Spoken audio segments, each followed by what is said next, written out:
The gentleman may not yield blocks of time.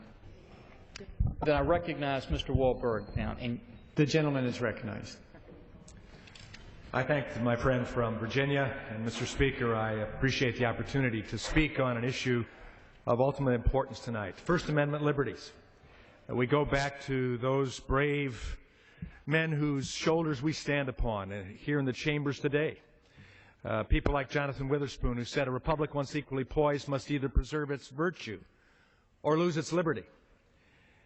And Congressman Forbes, we are standing for that virtue today. We are standing for that virtue in a country that sadly has walked away from it, accepting it out of hand. And assuming that there will be differences, there will be theological differences, there will be religious differences, but America was known from its inception as a place where we could be free to have those foundational principles.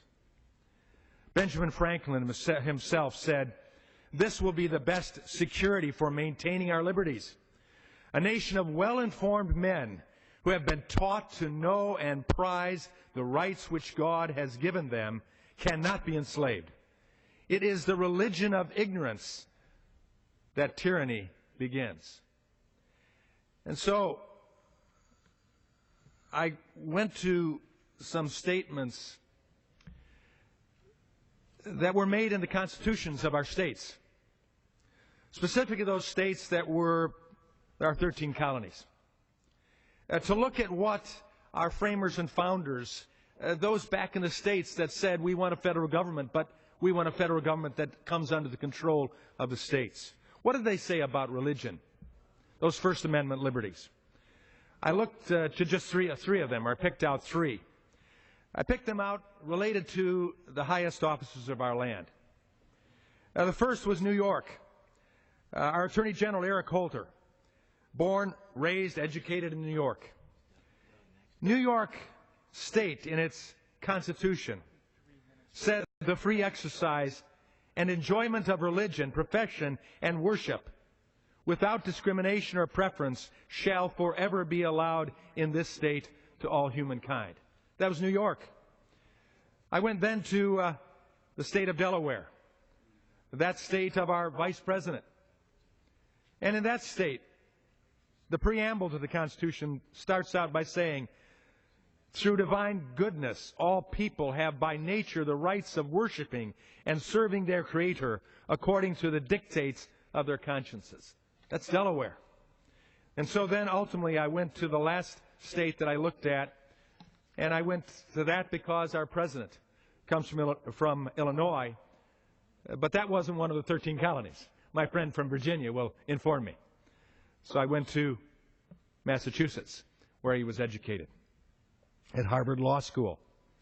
Article 2 in that Constitution says, "It is the right as well as the duty of all men in society publicly and at the stated seasons to worship the Supreme Being, the great Creator and Preserver of the universe, and no subject shall be hurt, molested, or restrained in his person, liberty, or estate for worshiping God in the manner and season most agreeable to the dictates of his own conscience." Mr. Speaker, I would say those are the foundational principles that led to the adoption of our Constitution and ultimately the First Amendment. And so a danger comes when we come to areas like prayer, where we have a municipality, Greece, New York, who is fighting in a case, Greece versus Galloway, for the opportunity to continue their tradition of opening with prayer. Patrick Henry said, "Appeal to arms, and the God of hosts is all that is left to us." An appeal. Isn't that a prayer? An appeal to God? An appeal to arms and the God of hosts and all that is left to us. But we shall not fight our battle alone. There is a just God that presides over the destinies of nations. The battle, sir, is not to the strong alone. Is life so dear or peace so sweet as to be purchased at the price of chains and slavery? And then he appeals to God again. A prayer. Forbid it, Almighty God. I know not what course others may take, but as for me, give me liberty, or give me death. And so today, we come to a situation in our country where we have people who are saying basically the same thing.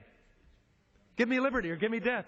Give me the opportunity to pray. Give me the opportunity to worship without big government collapsing on me. Mr. Speaker, they're enemies of our freedoms.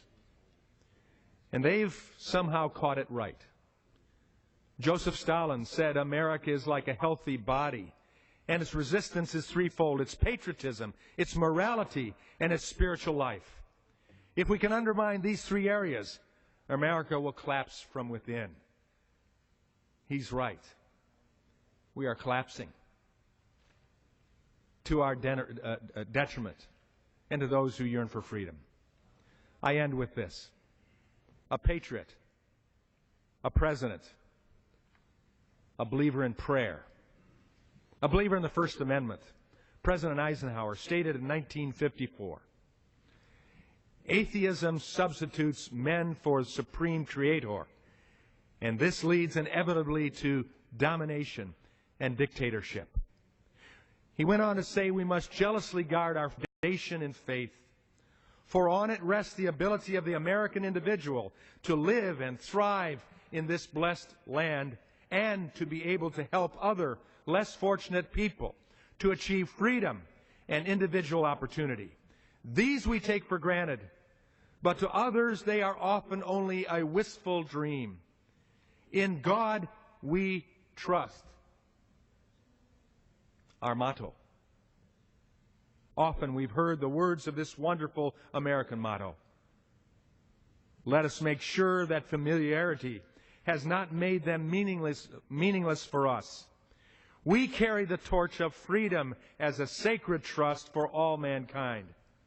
And then our President Eisenhower concluded, we do not believe that God intended the light that He created to be put out by men.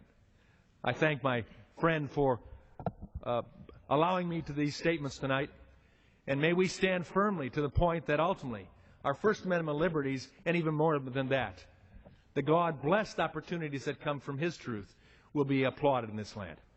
And I thank the gentleman from Michigan for his great leadership on these First Amendment rights and for his words tonight. We have another